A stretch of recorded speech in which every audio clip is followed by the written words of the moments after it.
Namaskar para todas y todos, bienvenidos a este espacio de información. Mi nombre es Gisela Blanco Gómez y vengo a compartir con ustedes un tema importantísimo que tiene que ver con el cuidado y la potenciación del sistema inmune. Y he querido utilizar la metáfora del guerrero que llevamos dentro o del grupo de guerreros que llevamos dentro, que forman parte de nuestro sistema inmune y que son principalmente guerreros defensivos de cualquier elemento externo que pueda entrar en nuestro sistema y nos pueda enfermar. Vamos a ver entonces cuál es la relación y cuáles son los beneficios de la práctica del yoga para el fortalecimiento del sistema inmune. Y por el otro lado también vamos a ver algunos aspectos y algunas recomendaciones o más bien sugerencias de ese sistema inmune que algunos han llamado el sistema inmune del alma o el sistema inmune de las emociones, y vamos a ver cuál es la relación. Lo primero que tengo que decirles y compartir con ustedes es que hay muchas formas de potenciar nuestro sistema inmune y de mantenernos sanos a través de él. Tiene que ver un poco con acciones que vamos incorporando y hábitos inclusive que vamos incorporando en nuestra vida cotidiana y en nuestra vida diaria. ¿Y cuáles son esos hábitos en general? Movernos, mover nuestro cuerpo, hacer ejercicio, hacer alguna práctica física, sea el yoga o sea cualquier otra actividad que pueda combinarse. Es importante movernos. Además de eso, otro elemento, otra acción fundamental para fortalecer el sistema inmune es el contacto con la naturaleza, porque nosotros somos parte de eso, somos parte de la naturaleza. Y el contacto con la naturaleza nos permite fortalecernos, nos permite purificarnos además, y indudablemente es otro de los elementos, otra de las acciones potenciadoras en nuestro sistema inmune. La alimentación, de la cual no voy a hablar porque muy probablemente casi todos ustedes sepan la importancia de los hábitos alimentarios saludables, que también influyen en el funcionamiento no solo de nuestro sistema inmune, sino del resto de nuestros sistemas, y además de proveernos salud y felicidad. Un elemento importante del cual les quiero hablar es la relación.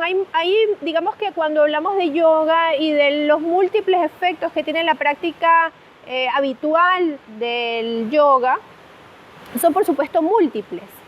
Pero voy a enfocarme específicamente en esa relación que hay entre la práctica del yoga y el sistema inmune y cómo potenciamos a través de la práctica nuestro sistema inmune, que es nuestro sistema de defensa, nuestros guerreros internos, o nuestro grupo o ejército de guerreros internos, defensores además. Ellos no atacan, solo defienden o nos defienden. Lo primero que tengo que decirles es que cuando hacemos práctica psicofísica de yoga, uno de los elementos fundamentales tiene que ver con la respiración y tiene que ver con trasladar la respiración, que es normalmente involuntaria e inconsciente, y damos un paso para trasladarlo a nuestra conciencia, es decir, darnos cuenta de nuestra respiración. Eso es fundamental. Si no estamos conscientes o no ponemos en práctica esa conciencia respiratoria al inhalar y al exhalar, muy probablemente estemos haciendo cualquier otra cosa menos yoga. Eso es fundamental, porque además en toda la práctica que entregamos en yoga y que hacemos a través del yoga psicofísico, nos permite balancear dos sistemas fundamentales que también están relacionados con el sistema inmune, que son el sistema simpático y el parasimpático. Y podemos pensar que son sistemas que son opuestos, pero necesariamente complementarios, es decir, no podemos vivir el uno sin el otro. Porque en nuestra vida, cuando se activa el sistema simpático, es porque necesitamos accionar, porque nuestros músculos necesitan activarse, contraerse, mantener una contracción, y eso lo hacemos a través de la práctica de las asanas y a través de las permanencias, ¿sí? Y a través de otras muchas actividades que hacemos cotidianamente, se activa el sistema simpático. Pero también es necesario mantener un equilibrio, una regulación, y por eso entonces también es necesario activar el sistema parasimpático, que es justamente el que nos va a proveer estados de relajación, estados de calma, ¿sí? Que son necesarios para mantener el equilibrio. Significa que en la práctica del yoga, cuando finalizamos la práctica y nos vamos a Shavasana, que es una etapa fundamental de la práctica, entonces estamos activando ese sistema parasimpático. Pero no solamente cuando estamos en Shavasana, cuando hacemos meditación, cuando estamos sumergidos en cualquier actividad cotidiana, donde estamos presentes en la actividad, es decir, cuando estamos haciendo cualquier actividad, como por ejemplo leer, si estamos inmersos en esa lectura, si estamos presentes en esa lectura, nuestro sistema parasimpático también se está activando. O sea que hay muchas formas de activar y de mantener ese equilibrio entre el sistema simpático y el parasimpático. Sucede que esto a su vez tiene relación con esa serie de sustancias que se producen o que producimos en nuestro cerebro y que están relacionados o bien con el polo de la tensión y del estrés o con el polo de la relajación, de la contemplación y de la calma. Ambos polos son necesarios en nuestras vidas, pero es necesario equilibrarlos. Es necesario además saber que esas sustancias o esos neurotransmisores que produce nuestro cerebro, por ejemplo, en el caso del cortisol, que es una sustancia que acompaña los estados de tensión, acompaña los estados de estrés permanente, lo que hacen es justamente debilitar nuestro sistema inmune. Es decir, a mayor producción, mayor experimentación de situaciones de tensión, de situaciones además de tensión crónica, que no son puntuales, sino que se cronifican en el tiempo, mayor es el riesgo de que esos neurotransmisores permanezcan en nuestro cuerpo, se produzcan dentro de nuestro cerebro y disminuyan la potencia de la respuesta de nuestro sistema inmune ante cualquier patógeno o ante cualquier microorganismo que está en el ambiente. Siempre estamos expuestos a microorganismos, a virus, a bacterias, solo que tenemos una serie de defensas, una serie de guerreros que están actuando permanentemente. Si nos sometemos frecuentemente y crónicamente a situaciones donde estamos en tensión y ansiedad, y por supuesto eso está acompañado con nuestro cuerpo y con todo lo que nuestro cuerpo produce para informar que estamos en tensión, por supuesto eso va debilitando nuestro sistema inmune. ¿Cómo hacer? ¿Qué hacer para poder equilibrar? Precisamente la práctica habitual de yoga, la práctica de la meditación, la práctica del estar presente, nos permite equilibrar y nos permite justamente indicarle al cerebro que es necesario que produzca los otros neurotransmisores que contrarrestan la acción, por ejemplo, del cortisol o de la adrenalina en los momentos más extremos, ¿no?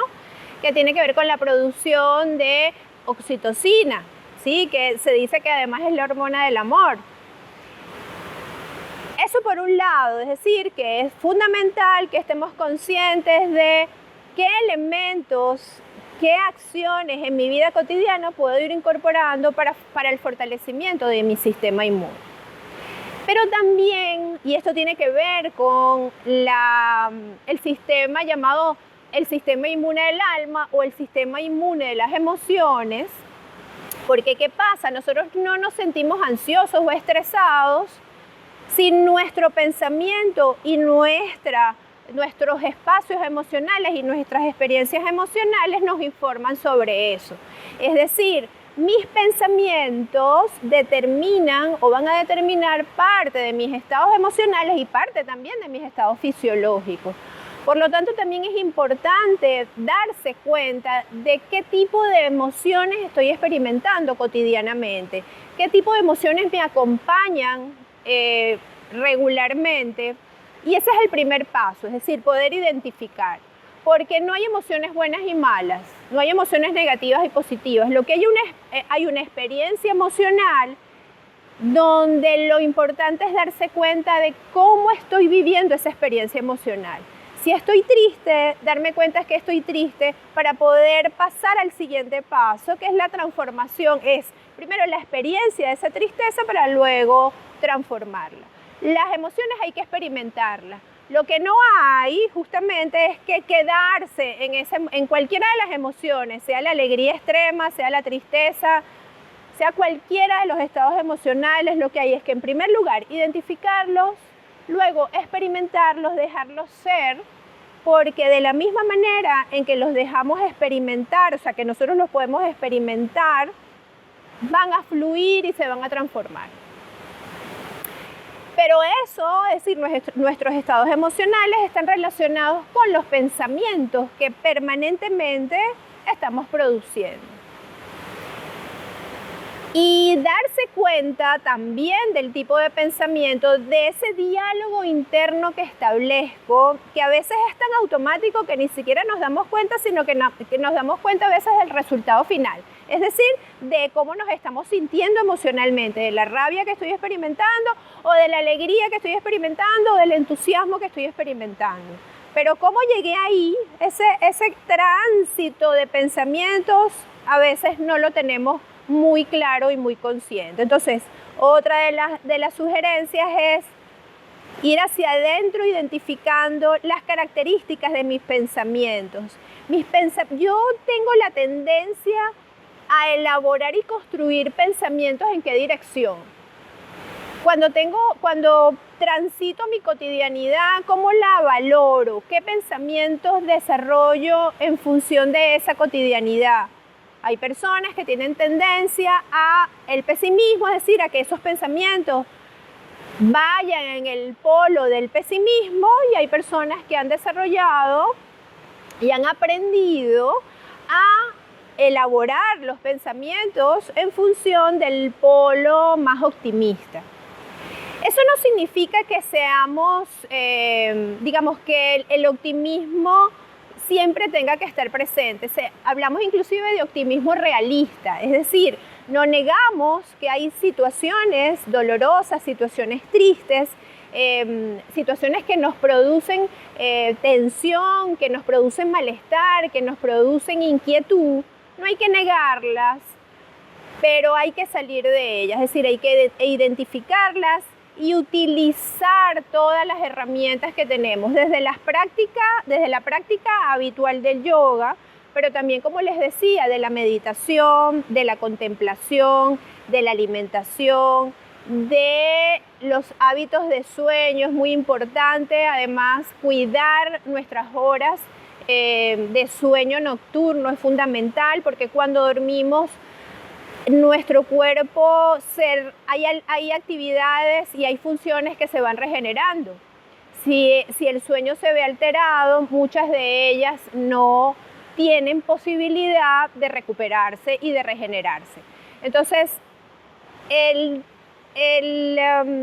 activar nuestros guerreros internos, que son ese batallón que tenemos y que se activa cuando hay algún peligro externo en función del sistema inmune, pasa por fortalecer y potenciar nuestros hábitos diarios. Desde el agradecimiento matutino por el día que comienza, lo cual ya es un regalo para todos. Desde el agradecimiento de ponernos a hacer inclusive un listado mental, al menos de 3 o 4 cosas que agradecer al principio del día y al final del día. Son estrategias de pensamiento que nos conectan además con el optimismo, y además se ha visto que si agradecemos, el agradecimiento se vuelve como una bola de nieve que se va incrementando. Lo que significa que es una forma además de cultivar los pensamientos útiles, los pensamientos sanos y los pensamientos que además van a alimentar nuestro mundo emocional, que a su vez van a alimentar nuestro funcionamiento corporal. Espero que esta información haya sido de utilidad para ustedes. Namaste.